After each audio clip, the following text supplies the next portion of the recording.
ہم تمہیں فارغ کر دیتے ہیں. اس بندے کو جس کو سپاہی علی نے گرفتار کیا تھا, ایس ایچ او رضوان نے 40,000 روپیہ لیا اور علی کو وہ جو ملزم تھا اس کو بری کر دیا, مگر اس نے جس نام دیا تھا اس کا نام تھا عمران. اب کانسٹیبل کو عمران نامی آدمی کے پیچھے لگا دیا جاتا ہے. کانسٹیبل عمران کو گرفتار کر کے لاتا ہے اور پوچھ گچھ کے دوران بتاتا ہے کہ جی عمران نے بتایا ہے کہ اس نے پستول ایک رفاقت نامی آدمی سے خریدا تھا. اب ملزم جو ایس ایچ او تھا وہ جو بندہ تھا اس سے بھی 40,000 روپیہ لیتا ہے, اور اس کو بھی کیونکہ اس نے وہ بھی وعدہ معاف بن گیا, اس نے رفاقت کا نام لے دیا تھا. عمران کو رہا کر دیا جاتا ہے اور کانسٹیبل کو پیچھے بھیج دیا جاتا ہے کہ ہاں بھائی جاؤ تم اب رفاقت کو اریسٹ کرو. ٹھیک ہے, اب رفاقت کی رہائی کی باری تھی. ایس ایچ او رضوان اور کانسٹیبل علی رفاقت کو گرفتار کرنے. اب یہاں پر رفاقت کو گرفتار کرنے کے لیے ایس ایچ او رضوان اور علی دونوں اکٹھے جاتے ہیں, اور آج تک کی پیچھے کی ہسٹری ہے, جتنی ریڈز ہوئی تھیں یہ ایس ایچ او رضوان اکٹھے جایا کرتے ہوتے تھے. اب وہ کہتے ہیں جب وہ رفاقت کے گھر پہ پہنچتے ہیں تو رفاقت گھر پر نہیں تھا. رفاقت کا بھائی انور اس کو وہ وہاں موجود تھا. اس نے اسے کہا کہ یا تو تم اپنے بھائی کو رفاقت کو پیش کرو یا تم 1,00,000 روپیہ مجھے دو. انور نے حامی بھر لی کہ سر میرے پاس اس وقت تو 1,00,000 روپیہ نہیں ہے, میں کل آپ کو 1,00,000 روپیہ دے دوں گا. یعنی یہ 9 تاریخ کا واقعہ. انہوں نے کہا جی میں آپ کو 10 تاریخ کو 1,00,000 روپیہ دے دوں گا, تو آپ چلیں جی معاملہ ہو گیا.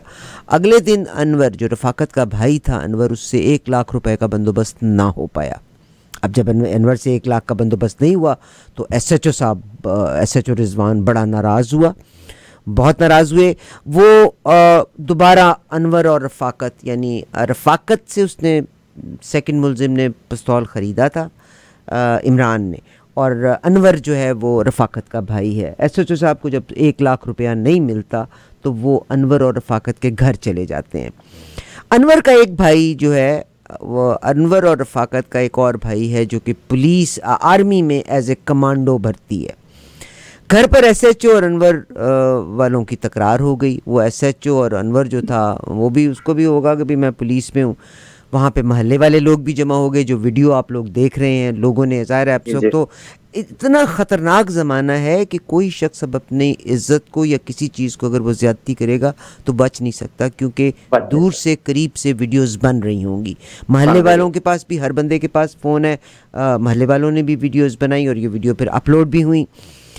محلے والے جمع ہوئے. ایس ایچ او کانسٹیبل انہوں نے کیا کیا, جب سارے محلے والے اکٹھے ہو گئے تو وہ گھر بھی, رفاقت کا گھر بھی اسٹرانگ گھر تھا کیونکہ وہ آرمی میں کمانڈو تھا, تو محلے والوں نے رضوان کو اور وہ جو کانسٹیبل تھا اس کو بٹھا لیا.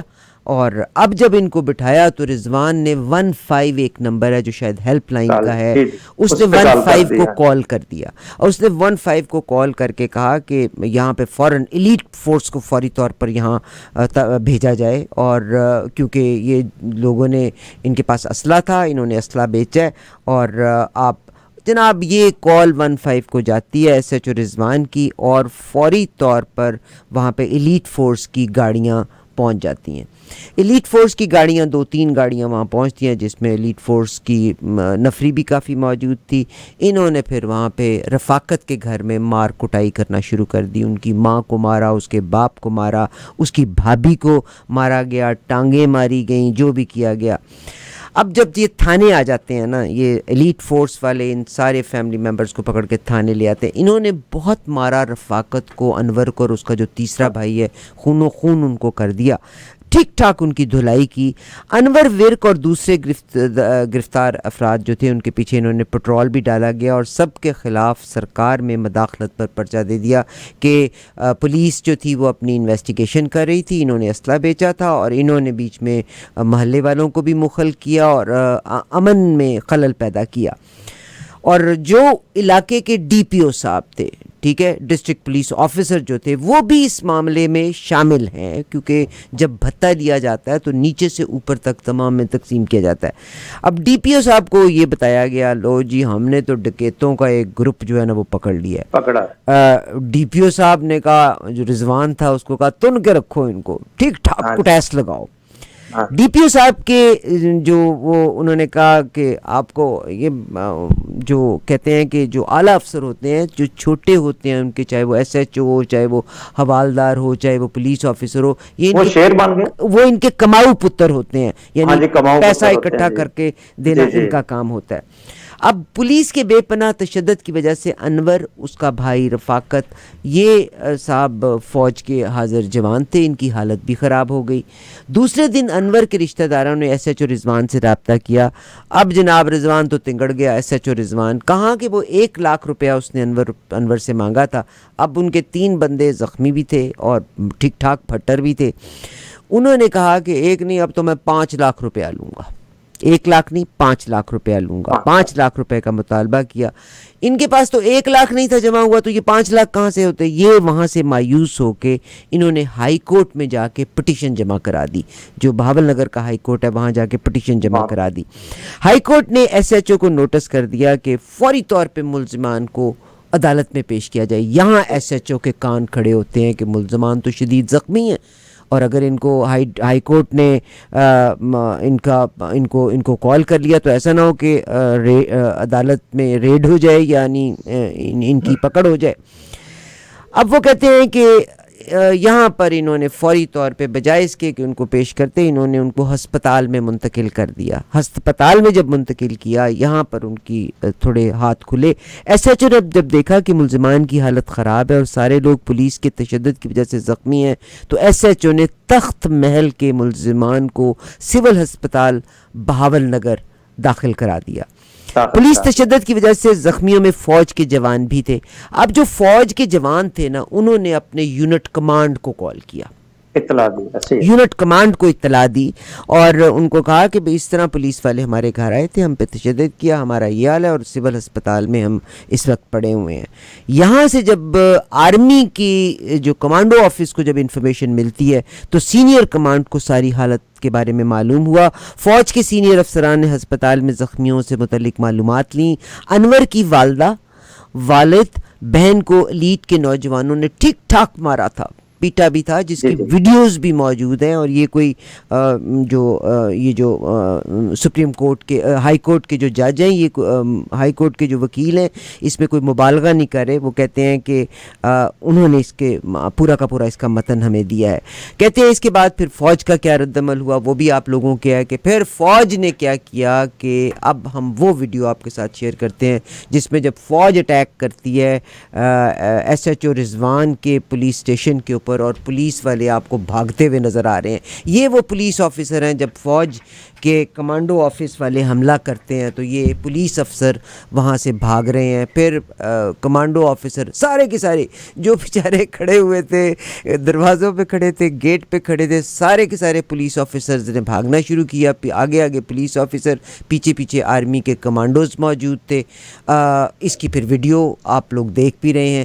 اب بہت سے لوگوں نے جو صرف آرمی کو ڈیفیم کرنا چاہتے ہیں، وہ صرف یہ چیز دکھا رہے ہیں کہ آرمی نے شاید یہ پہل کی. یہ دیکھیں صاحب، وہ پولیس آفیسر بیچارے اپنی جان بچانے کے لیے دروازوں کو پھلانگ کے نکلے. یہاں سے ایک پولیس آفیسر جو ہے جس نے اپنی یونیفارم کو آگ بھی لگائی، جس میں اس کی ٹوپی کو اس نے آگ لگائی، اپنے یونیفارم کو آگ لگائی. اس نے کہا مجھے 60,000 مہینہ کی تنخواہ ملتی ہے، میں اس تنخواہ اور اس نوکری کے اوپر 3 حرف بھیجتا ہوں، اس لیے کہ میری یہ ہے وہ پولیس کا ایک عام آفیسر کانسٹیبل ہے، اور یہ کہتا ہے مجھے $60,000 روپے کی تنخواہ ملتی ہے، مگر میں نے اس نوکری کو کیا کرنا. بٹ ایکچولی دس انسیڈنس جو سٹارٹ ہوا تھا، یہ کرپشن کی گراؤنڈ کے اوپر شروع ہوا تھا. ایس ایچ او رضوان اور اس کے ساتھ کانسٹیبل علی از دی مین کلپرٹ، مگر وہاں پہ ڈی پی او بھی اس معاملے میں مکمل طور پہ ساتھ شامل ہے. آج جب یہ واقعہ ہوا تو میں آپ ہی سے بلکہ جلیل الرحمان صاحب پوچھتی ہوں، ہمارے جو آئی جی پنجاب ہیں، مطلب واٹ اے جھوٹا آدمی، اللہ دے حالت رحم کرے. آئی جی پنجاب عثمان انور کا بہاول نگر کے واقعے پر ویڈیو انہوں نے پیغام درج کیا ہے، اور انہوں نے کہا ہے کہ پنجاب پولیس کا مرال وہ بنیاد ہے جس سے ہم دہشت گردوں، چوروں، ڈاکوؤں سے لڑتے ہیں. اور یہ سوشل میڈیا میں پولیس اور آرمی کا یا کمانڈوز کے تصادم کا تاثر دیا گیا ہے، اور انہوں نے اگین اس کو ایک اور رنگ دینے کی کوشش کی کہ یہ وہ افراد ہیں جو ملک کی دو طاقتوں کو یا دو اعلیٰ اداروں کو آپس میں لڑانا چاہتے ہیں، اور یہ دہشت گرد ہیں. انہوں نے ملک دشمن کلدن تنظیم ان کو بیان دیا. حالانکہ یہاں پر رشوت واز دی مین عنصر، مین ایلیمنٹ واز رشوت، اور جس میں اور یہ آج سے نہیں ہمیشہ سے ہوتا چلا آ رہا ہے. اب آپ بات کیجئے سر. اب اس میں 2-3 چیزیں ہیں. دیکھیں، ان کو 20 گھنٹے تک یہ جو متاثرین تھے شہری، اور 20 گھنٹے تک آرمی کے آفس کو اس کے بارے میں علم نہیں تھا. ایک تو یہ سیٹلڈ ایس آر او ہے کہ اگر کوئی آرمی کا جوان پکڑا گیا ہے، کوئی آرمی کا آفیسر پکڑا گیا، تو فوری طور پہ اس کے یونٹ کو اطلاع دی جائے. دوسری بات یہ کہ 20 ماہ ان کو ناجائز حراست میں رکھا، نہ ان کے خلاف کوئی مقدمہ درج کیا، نہ وہ لوگ زخمی تھے ان کا میڈیکل لیگل کرایا گیا، نہ ان کو کسی عزیز و اقارب سے ملنے دیا گیا، نہ کسی ہمسائے سے ملنے دیا گیا، نہ ان کو فون کرنے کی اجازت دی گئی. اور یہ جو ڈی پی او ہیں نصیب اللہ خان صاحب، انہوں نے تو لگتا ہے کہ یہ پتہ نہیں بھنگ کے پکوڑے کھا کے سو گئے تھے. کوئی کسی طرح کی بھی دانش مندی کا مظاہرہ نہیں کیا، بلکہ مجھے بڑے مصدقہ ذرائع سے پتہ چلا ہے کہ جو ابتدائی تحقیقات ہوئی ہیں اس میں یہ قرار دیا گیا ہے کہ یہ سارا واقعہ ان کی ناعاقبت اندیشی کے باعث پیش آیا ہے. اور یہ اپنی فرعونیت کا انہوں نے مظاہرہ کیا کہ جب 15 پہ کال چلی اور ان کے نوٹس میں لایا گیا کہ یہ واقعہ پیش آیا ہے، تو بجائے کوئی بردباری کا مظاہرہ کرتے، کوئی عقل و دانش مندی سے کام لیتے، انہوں نے وہاں پہ پولیس فورس بھیج دی. اور وہاں جا کے پولیس فورس نے جو کچھ کیا وہ آپ ویڈیو میں دیکھ لیں. اس طرح پورے گھر کو انہوں نے برباد کر دیا، سارے گھر کو توڑ پھوڑ کے رکھ دیا. تو یہ جو پولیس نے یہ جو کچھ بھی کیا ہے، کیا آپ دیکھیے مارتے ہوئے دیکھیں کہ عورتوں کو پولیس نے، اور یہ جو واقعہ ہے اس کو ہوا دی ہے، یا اس کو آپ امیجن کریں کہ یہ کتنی درندہ سخت پولیس ہے. اور جناب عثمان صاحب جو آپ کے آئی جی پنجاب ہیں، وہ یہ سمجھتے ہیں یہ عورتوں کے ساتھ یہ سلوک اس ملک کو کیا کن رائٹس کی بات کی جاتی ہے کہ جہاں عورتوں کے ساتھ یہ سلوک کیا جائے. کوئی لیڈی کانسٹیبل ساتھ نہیں تھی. اور اس متاثرہ فیملی کی تو ایک بچی، یہ دیکھیں یہ بچی ابھی تک بے ہوش پڑی ہے، یہ ابھی آپ نے سکرین پہ دکھایا، یہ بچی ابھی تک وہ بے ہوش تھی اور اس سے بات بھی نہیں کی جا رہی تھی. Very sad. تو کوئی ان کے پاس وارنٹ گرفتاری نہیں تھا. یہ گھر میں ایسے داخل ہوئے ہیں جیسے اسامہ بن لادن کے خلاف آپریشن کیا گیا تھا کہ یا کسی کوئی دہشت گرد تنظیم ہے. تو یہ آپ کو یاد ہوگا صاحب وال میں بھی پولیس نے ایک بے گناہ ایک جوڑے کو اور اس کے 3-4 بچوں کو دہشت گرد سمجھ کے ہلاک کر دیا تھا. اس کیس کا آج تک کچھ بھی نہیں بنا.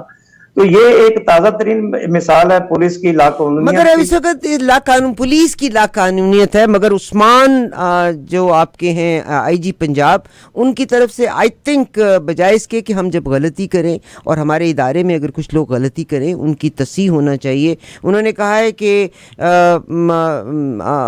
واقعہ کو اس طرح پیش کیا جا رہا ہے جیسے پاکستان آرمی اور پنجاب پولیس کے درمیان لڑائی ہے. آپ پنجاب آرمی اور پنجاب پولیس کی بات نہیں ہے، پورا کا پورا گاؤں موجود تھا. ایس ایچ او رضوان کو اور اس سپاہی علی کو بٹھا لیا گیا تھا، اور وہاں پہ ڈی پی او صاحب کے نوٹس میں تھا جب لیڈ فورس وہاں پہ آئی، اور جس حساب سے عورتوں کو مارا گیا، اور اگر ان چیزوں کو روکا نہ گیا تو اس کا کوئی اینڈ نہیں ہوگا. کیا بات ہے کہ ہمارے ادارے، آپ سوشل میڈیا کو چھوڑیں، ہمارے ٹیلی ویژن کے ادارے کیوں آئی جی پنجاب سے اس کے بارے میں سوال نہیں کرتے کہ پولیس اتنی درندگی کا مظاہرہ کیوں کر رہی ہے؟